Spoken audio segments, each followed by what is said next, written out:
que vamos a ter novas parece que é fato, que estamos mais preparados também é fato, né? Então, eu acho que temos um melhor conhecimento de nossas vulnerabilidades, né? Que nos vai preparar melhor. Os países ficaram muito conscientes das vulnerabilidades do sistema de saúde.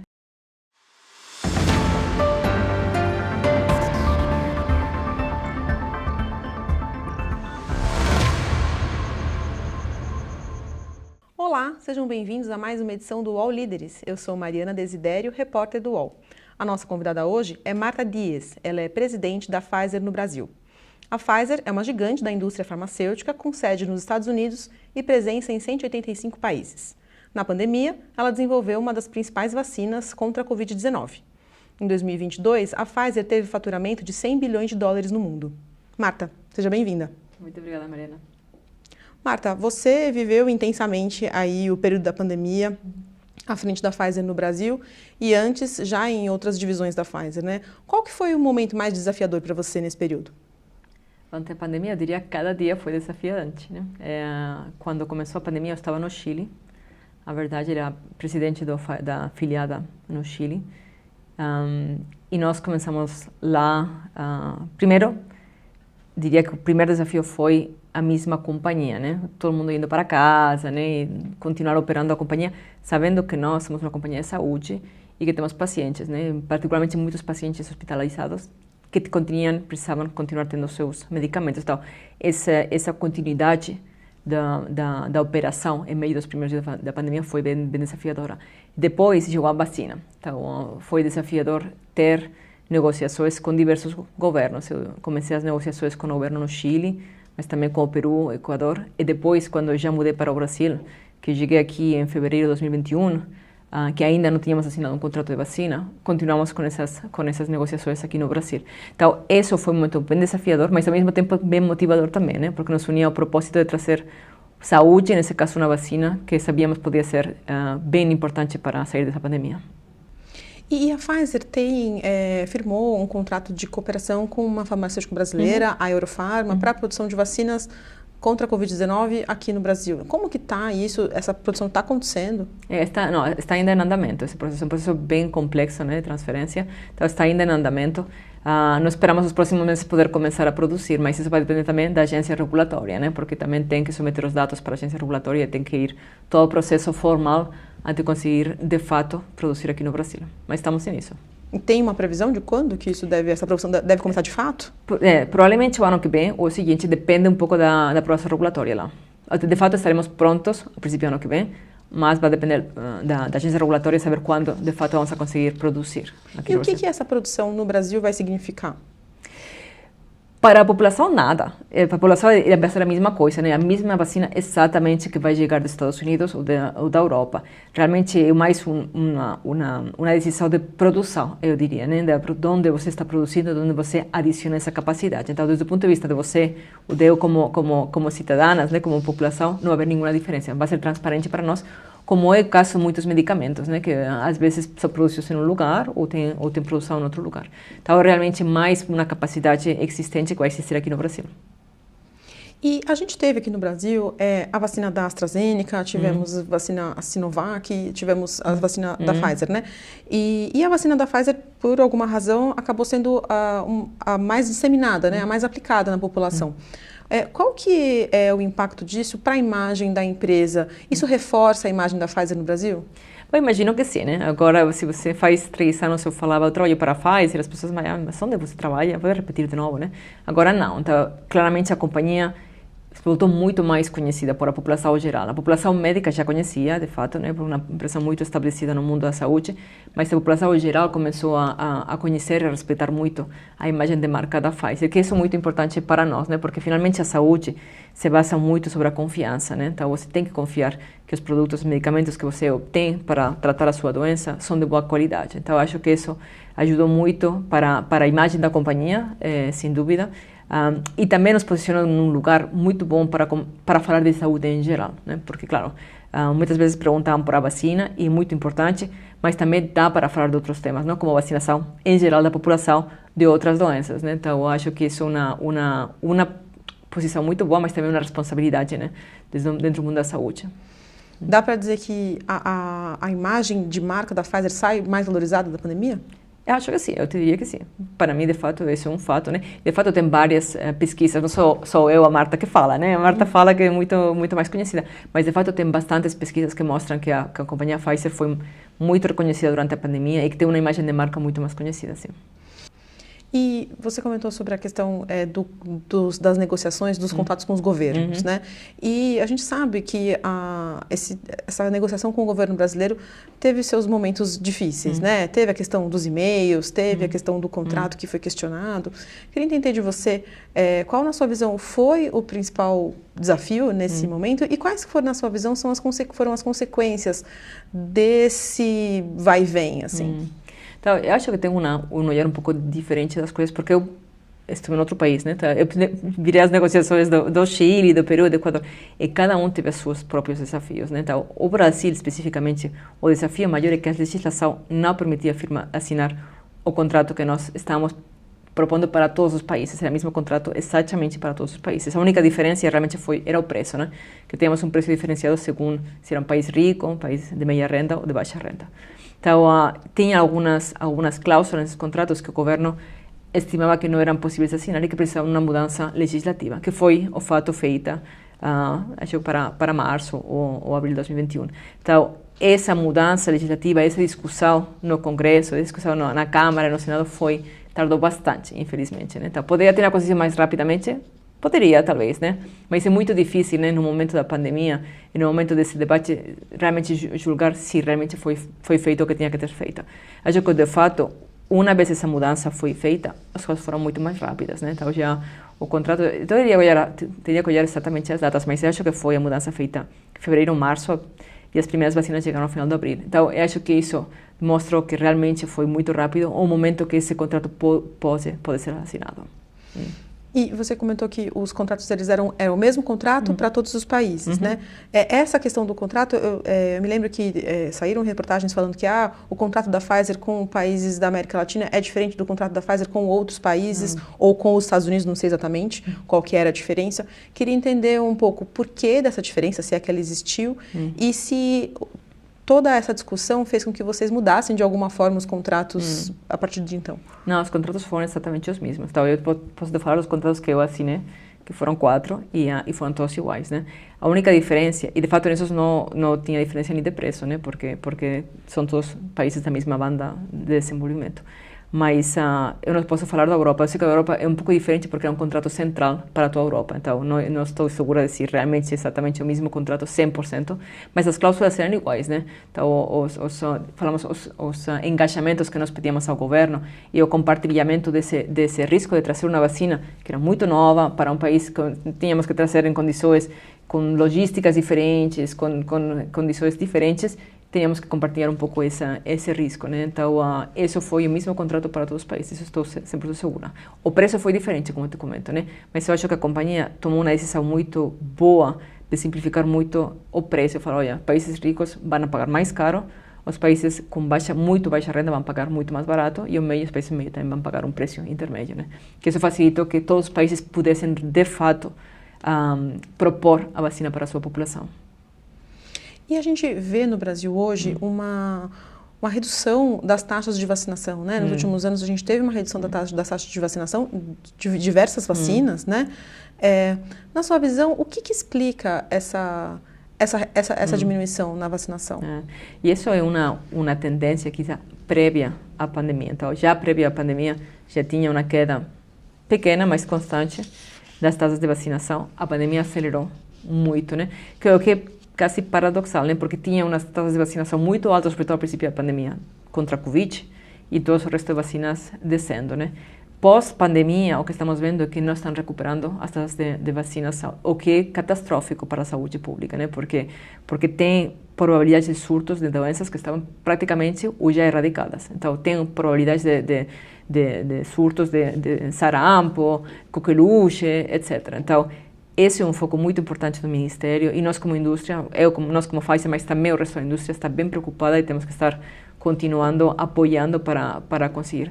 Nós fizemos uma pesquisa com o Instituto Locomotiva, né, para entender um pouquinho melhor, né, como as pessoas estavam pensando, e tem várias razões, né, desconhecimento é uma importante, né? As pessoas não, o calendário vacinal ficou muito mais complexo, né? As pessoas não conhecem muito bem, não entendem muito bem quais são as vacinas, qual é o tempo. Então essa foi uma razão. Outra razão é a complexidade, ter que ir até o centro de vacinação. Muitas pessoas têm que trabalhar e não querem ou não podem pegar um dia, né, para levar os meninos para o centro de vacinação. Tem poucas pessoas que falam que realmente não querem vacinar. São poucas que estão falando realmente um anti-vax, né, vamos falar. Então, realmente, quanto mais fácil seja para os pais vacinar a criança, mais vamos conseguir recuperar essas taxas de vacinação. Nós estamos falando bastante que vacinar na escola seria uma iniciativa muito boa para conseguir elevar as taxas de vacinação e, claramente, continuar informando as pessoas, né? Que as pessoas tenham informação fidedigna, né? De confiança, para que eles consigam realmente entender a importância da vacinação para os seus filhos, e não só para os seus filhos, né? Para as pessoas que moram ao redor deles, né? E quando você fala sobre informação, o papel das fake news, né, nesse contexto, qual que você entende que é? É trágico, né? As fake news, infelizmente, têm um impacto muito grande nas pessoas, né? E as pessoas acreditam coisas porque eles pensam que simplesmente por estar na rede ou por ser recebidas pelo WhatsApp são certas, né? Então, essa desinformação é uma coisa com a que temos que viver, né? Isso está de fato lá. E a única forma que tem que fazer é com informação de boa qualidade, né? Então, os médicos, evidentemente, têm um papel muito forte lá, mas também a prensa tem um papel muito forte, né? Os veículos de imprensa ou de informação têm um papel muito forte para trazer informação certa para a sociedade. E o que a Pfizer tem feito para combater as fake news nesse tema e para incentivar essa vacinação e para, enfim, combater essa visão anti-vax, que não é a maioria, como você disse nessa pesquisa, mas é uma parcela talvez um pouco barulhenta, né? Acho que convencer um anti-vax vai ser bem difícil, né? Porque são pessoas que estão muito convencidas da sua posição. Eu acho que nosso foco não é tanto convencer o anti-vax, mas convencer a todo o resto de pessoas que estão mais hesitantes, né? Que, mas é tão necessário, não sei se está necessário, é tão urgente, ou talvez não seja tão urgente. Eu acho que essas pessoas que estão no meio, né? Que não estão nem os que estão super convencidos que as vacinas são necessárias e são urgentes, que vão ir vacinar, e as pessoas que estão anti-vax. No meio tem uma grande população, que é a população que mais você pode convencer e conseguir que se vacinem, né? Então, nosso foco está bem lá e temos várias iniciativas. Obviamente, com os médicos, né? Propomos informação para os médicos para eles ter e também poder informar as pessoas. Fazemos campanhas, colaboramos com o Ministério, etc. Né? Então, todas essas coisas, você espera que consigam chegar às pessoas e consigam trazer melhores resultados. Mas tem outras iniciativas, por exemplo, temos uma iniciativa com a Unicef, que é a búsqueda ativa vacinal, que o que eles fazem é ir, sobretudo em zonas mais remotas, né? Ir procurando criança por criança para assegurar que eles estão vacinados, né? E para informar os pais e as mães sobre quando eles não estão vacinados, o que eles deveriam fazer, onde deveriam ir, qual é o calendário vacinal que eles têm que seguir. Então, acho que qualquer desses caminhos é bom para trazer essa informação. E quais são os investimentos previstos pela Pfizer no Brasil para os próximos 12 meses? O que vocês estão prevendo na operação brasileira? Então, nós temos, para falar um pouco da operação no Brasil, nós temos uma operação que tem duas ramas. Uma parte comercial, né, que é onde nós vendemos medicamentos, trabalhamos com médicos, trabalhamos com pacientes, etc. E tem outra que é a parte de produção, né? Temos uma planta aqui no Brasil também, em Itapevi, aqui perto de São Paulo. Então, em total, somos aproximadamente 1.400 pessoas. Então, nossos investimentos são de três tipos, né? Uma parte mais de produção. Então, temos um investimento lá, continua produzindo, continua desenvolvendo essa planta, essa unidade de fabril. Temos a parte mais comercial, né? Então, temos investimentos de pessoas e trazendo novos produtos, né? Por exemplo, esse ano trazemos já 6 novos lançamentos, né? Então, trazendo novos produtos. E um terceiro que é os estudos clínicos, né? Então, tem um investimento no estudo clínico em trazer produtos que ainda não estão em avaliação clínica, né? E trazer que parte dessa avaliação clínica seja feita no Brasil. Então, é uma área bem importante para nós e que nós trazemos constantemente, e sempre tentamos que o Brasil esteja nesses estudos clínicos, porque achamos que é importante, não só para o investimento do país, mas também para ter dados locais, né? Em população local. E vocês trouxeram alguns remédios, alguns medicamentos recentemente? De quais áreas são esses medicamentos? Qual o foco desses medicamentos? Mira, só falando deste ano, nós lançamos 4 produtos na oncologia, né? Lançamos talazoparib, que é para câncer de mama metastásico, para uma variante de câncer de mama metastásico. Trazimos Posulif para mieloma múltiple, trazimos Braftovi e Mectovi para melanoma, e também para câncer colorectal, o Cibinco, que é para dermatite atópica, e o Genrison, que é para hormônio de crescimento. Então, esses são os que já lançamos, mas na frente tem bastante lançamento ainda. Temos um produto para migrânia, para enxaqueca, temos uma vacina de vírus sincicial, temos vários produtos mais em oncologia. A oncologia é uma área gigantesca, com muita inovação. Temos produtos em doenças raras, por exemplo, temos um produto em terapia gênica para Duchenne. Então, a verdade é que é bem motivador a pipeline que nós vamos trazer nos próximos anos aqui no Brasil. Esse medicamento para enxaqueca é uma vacina ou é um medicamento? É um medicamento, tanto para prevenção, para casos de pessoas que têm enxaqueca muito recorrentemente, como para a cura, né? Quando você tem uma enxaqueca, se tem uma de tanto em tanto, também não para prevenir, mas para curar. E esse deve chegar quando? Ele chega ao final do ano que vem, princípio do ano seguinte. E essa outra... Você tem enxaqueca? Está muito interessada. Não, mas as pessoas que têm enxaqueca ficam muito interessadas, porque tem pouco remédio, infelizmente. Eu não tenho, mas eu vejo que é um problema de saúde, assim, que as pessoas conseguem entender bem, né? Porque, enfim, é uma dor de cabeça, né? E, enfim, acho que é algo que pode conversar bem com o público. E você citou uma outra vacina. A vírus sincicial, né? Então, é uma vacina para um vírus respiratório. Hoje, se você olha os vírus respiratórios, é uma doença que ficou mais conhecida ainda pelo Covid. Por quê? Porque tinha muita testagem, né? Tinha muita testagem de vírus respiratório. Então, hoje, aproximadamente, quando você pega uma pessoa com uma infecção respiratória, mais ou menos 1/3 são por Covid, 1/3 influenza, 1/3 vírus sincicial. Então, é uma doença bem estabelecida no país e tem surtos, né? Então, que afetam particularmente as crianças bem pequeninas. Então, e também os adultos maiores. Então, é uma doença que não tinha até agora nenhuma vacina, nenhum tratamento. Então, é bem esperançador poder trazer essa vacina. E na sua visão, para o mercado para a indústria farmacêutica se desenvolver mais no Brasil, o que você entende que seria importante avançar, não sei, talvez em termos de legislação ou em termos de algum funcionamento que você entende que poderia ajudar a desalavancar esse setor? Acho que nós, como indústria de inovação, nós trazemos inovação muito nova, né? Com os produtos que não existem, que tratam muitas vezes doenças que não tinham tratamento, né? O que acontece é que no Brasil, às vezes, é difícil trazer essa inovação à mãos dos pacientes. Por quê? Porque essa inovação não está feita para o paciente pagar do seu dinheiro, né? São inovações que são relativamente caras, né? Então, é o sistema que tem que cobrir essa medicação para o paciente. Então, é um desafio para nós como indústria conseguir que seja o sistema público, o sistema privado, realmente incorporar essas inovações no seu sistema, né? Para que o paciente realmente chegue. Então, o Brasil tarda muito em incorporar essa inovação. Então, mesmo se o medicamento está disponível no país, até que esse medicamento está incorporado, passa vários anos, de fato. Então, eu acho que isso é uma coisa que nós estamos trabalhando bastante, e falando bastante com o Ministério, com o sistema de saúde privado, mas é uma coisa que temos que trabalhar junto, né? Como conseguimos que, por uma parte, essa inovação seja incorporada e, por outra parte, garantir a sustentabilidade do sistema, porque todo mundo entende, né, que o sistema tem que ser sustentável também, né? Então, como conseguimos fazer de forma que essa inovação chegue, de fato, e, ao mesmo tempo, sustentabilizando o sistema, né?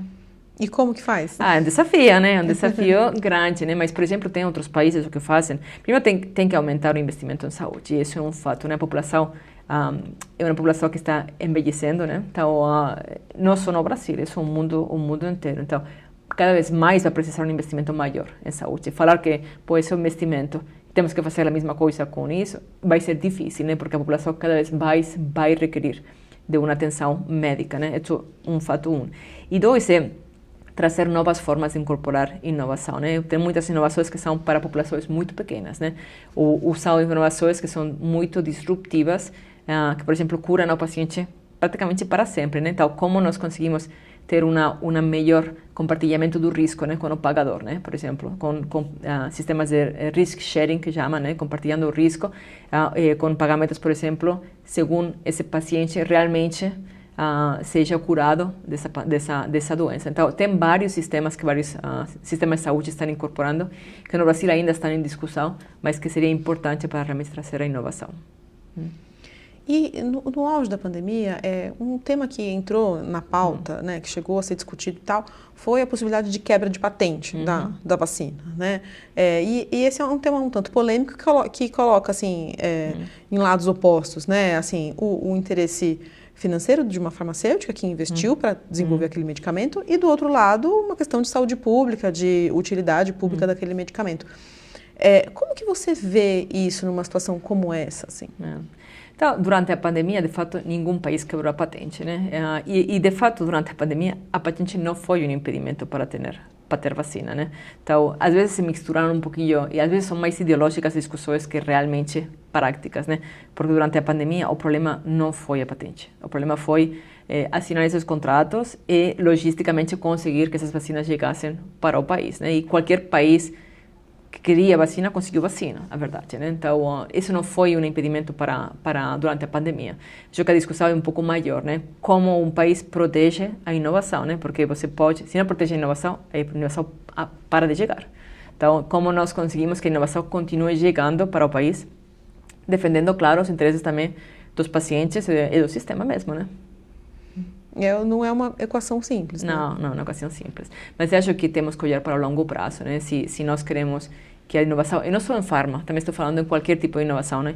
Que a inovação continue se desenvolvendo, porque não só a inovação que vem de fora, a inovação que se desenvolve aqui no Brasil também. Então, se queremos que essa inovação continue tendo investimento, e que continue chegando no Brasil, vamos ter que proteger essa inovação. E o governo recentemente anunciou o fortalecimento de um complexo industrial de saúde, né? Como que você vê essa iniciativa e se vocês estão em contato com o governo dentro dessa frente? Nós estamos em contato com o governo e, de fato, nós estamos bastante seguindo de perto esse movimento, né? E já é uma coisa que existia antes, né? Este governo está dando mais foco ao complexo industrial de saúde, mas tem muitos anos, né? Não é novo de hoje. Então, eu acho que a colaboração com o sistema público e o sistema privado é fundamental para conseguir trazer essa inovação para o sistema público, né, que é a saúde pública em geral, né. Então, nós estamos trabalhando de perto e vamos tentar conseguir trazer algumas inovações através do complexo industrial, sim. Mas isso implica algum compromisso de investimento das empresas? No caso da Pfizer, qual que é? Tem algum detalhe sobre esse? Sabe que eu não posso compartilhar detalhes ainda, mas a filosofia, o conceito do complexo industrial da saúde é esse, né? Produzir localmente em colaboração com um laboratório público local brasileiro, né? Para conseguir que essa inovação seja incorporada de forma mais rápida ao sistema público de saúde. Então, esse é um princípio. E aí tem que olhar um pouco mais os detalhes, né? Qual é a inovação que precisa o sistema público de saúde, em que condições ela chega, em que prazos, etc. Mas sim, o princípio é esse. Quando a gente fala em conexão, já logo imagina uma roda de amigos, família, um crush novo. Mas aqui a conexão é ainda mais importante. É com você. Conexão Viva Bem convida grandes especialistas para abordar saúde e bem-estar de forma clara e descomplicada. Aqui não tem mediquês, não tem termo difícil, nada disso. Porque a gente quer te ver cada vez mais conectado com a sua saúde. Sabe aquelas crenças populares e mitos que vivem rodando por aí? Estão com os dias contados, porque o nosso time vai desmistificar a saúde pra gente de uma vez por todas. Ainda tem dicas dos especialistas e famosos compartilhando com a gente suas próprias experiências. Tudo isso para a gente ficar ainda mais conectado com a nossa saúde. Conexão Viva Bem, toda terça, no canal UOL. E você é a primeira mulher a chefiar a Pfizer no Brasil, né? Na sua visão, quais são os principais entraves e desafios que impedem, que dificultam as empresas de terem mais mulheres nas suas lideranças e como atacar esse problema? Eu posso compartilhar algumas coisas interessantes nessa frente. Efetivamente, eu sou a primeira mulher que preside a Pfizer Brasil. No ano 2008, acho, a Pfizer Brasil estabeleceu um comitê de diversidade e inclusão. Não tinha nenhuma diretiva mulher nesse momento, né? 2008. Então, criaram esse comitê com a ideia de criar políticas e criar iniciativas para aumentar o número de mulheres. Estou falando 15 anos atrás. Hoje nós temos 57% de mulheres na liderança, na alta liderança. Contratamos faz 3 meses aproximadamente nossa diretora financeira, que foi a última mulher que se incorporou. Então, temos diretora financeira, diretora médica, jurídico, várias divisões de negócio. Então, realmente conseguimos atingir um número, estamos muito satisfeitos, né? Então, eu posso falar que na Pfizer, hoje, a companhia tem equidade total de gênero, né? É a realidade de outras empresas? Não. Então, para mim, qual é fato importante? Você tem que ter um plano, né? Só pensando que isso vai acontecer não sei, por osmose, assim, não vai acontecer. Então, realmente tem que ter um plano e tem que ter as pessoas focadas e motivadas, entendendo qual é a problemática, né? Então, isso várias empresas estão fazendo, talvez mais devagar que a Pfizer, mas está fazendo. Eu estou vendo um movimento muito grande na nossa indústria, não sei, a saúde, na indústria farma em particular, já várias companhias grandes colocaram mulheres na sua liderança. Ou seja, as coisas estão movimentando. Eu acho que é um passo muito grande. Para nós, o desafio agora grande é o tema racial, né? Temos ainda pouca diversidade racial. Mesmo se nós estamos fazendo muitos esforços, é bem difícil. Nós estamos tentando, é bem difícil e particularmente bem difícil na alta liderança. Então, é uma coisa... Hoje nós estamos focando bastante, né? Como nós somos uma companhia ainda mais diversa, que realmente reflete a sociedade onde você está trabalhando, né? Você tem que estar trabalhando na sociedade e a realidade da companhia tem que refletir essa realidade. E vocês têm metas também agora para a diversidade racial? Então, temos metas, não temos cotas, que é diferente, né? Então, nós não trabalhamos com cotas, trabalhamos com metas, estamos com objetivos.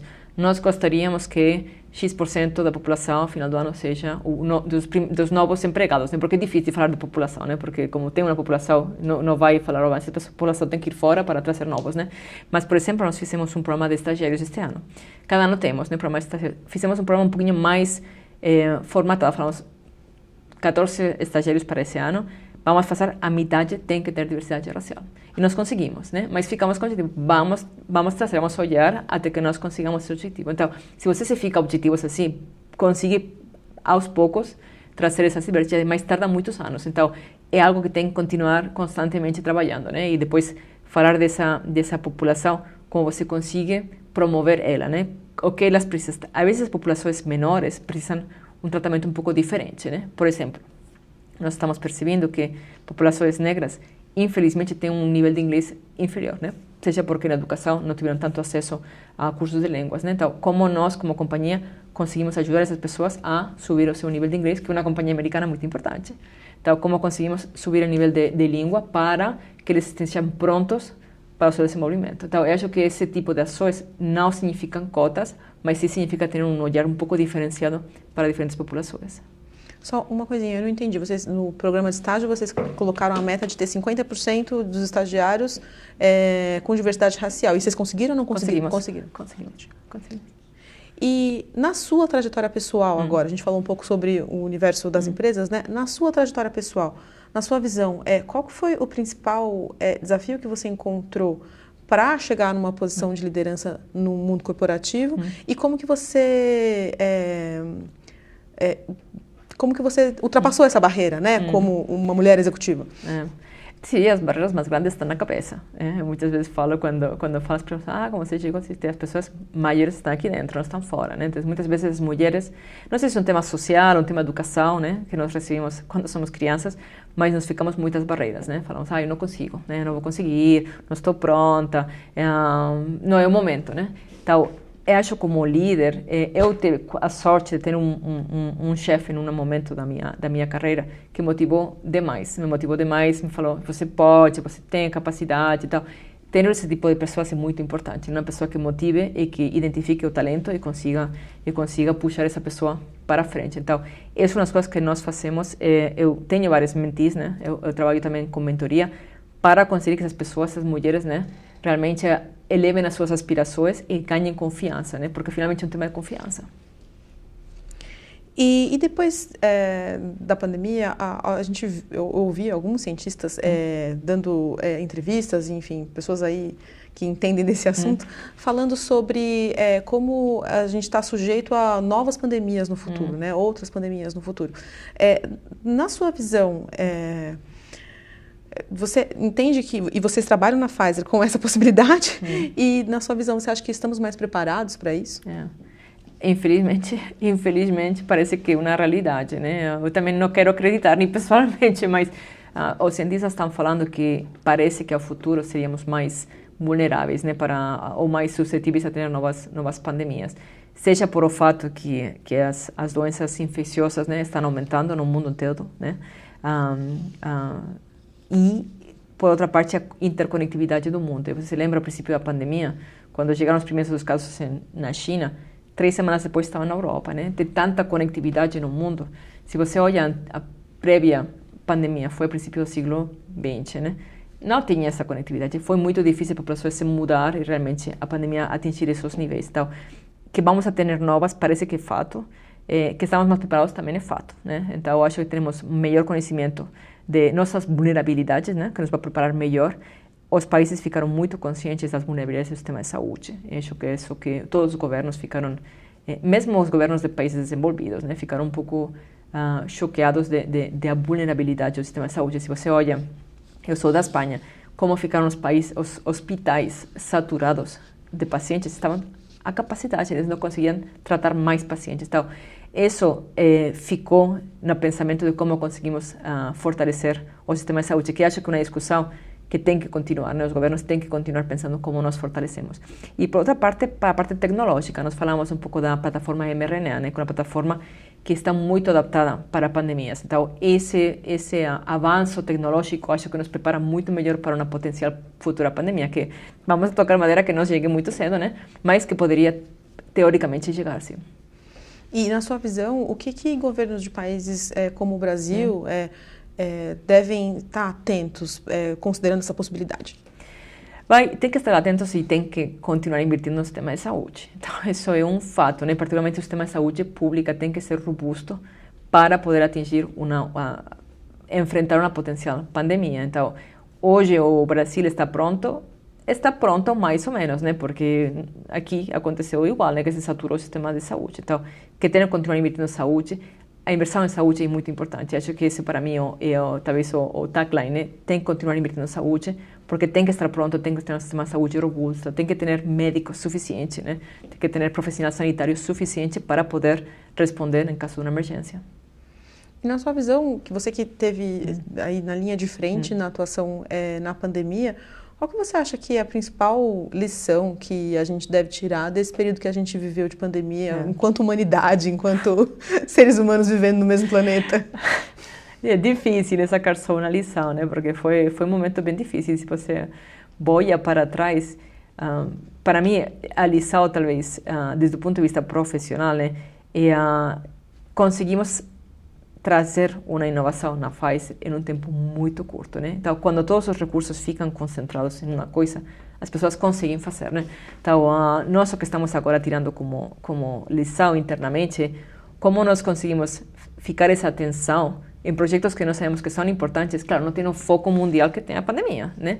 Mas como conseguimos trazer todo esse foco e essa velocidade para projetos que achamos que são importantes, né? Nós falamos sobre projetos Lightspeed, né? A velocidade da luz, para ver se conseguimos trazer essa rapidez, porque nós sabemos que na saúde cada dia importa, né? Então, cada dia que você tarda em trazer uma inovação importa para um paciente que tem essa doença, né? Então, realmente estamos trazendo muito desse foco. Então, para mim, esse aprendizado super maior, né? Nós conseguimos fazer coisas de forma rápida, de forma ágil. A pergunta é como nós conseguimos sustentar essa agilidade e essa rapidez, essa velocidade. E quais são esses projetos que são os prioritários para vocês nesse momento? Então, tem bastantes, né? Tem vários, que esse é um pouco o desafio, né? Como conseguir fazer a mesma coisa para 10 como você fazia para um, né?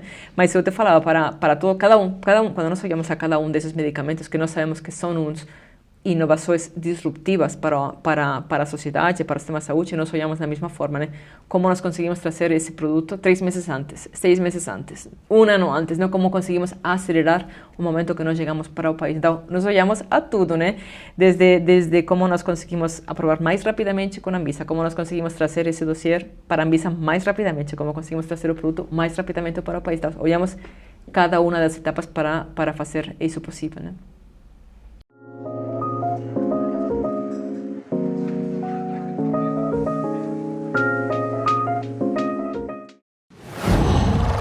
UOL.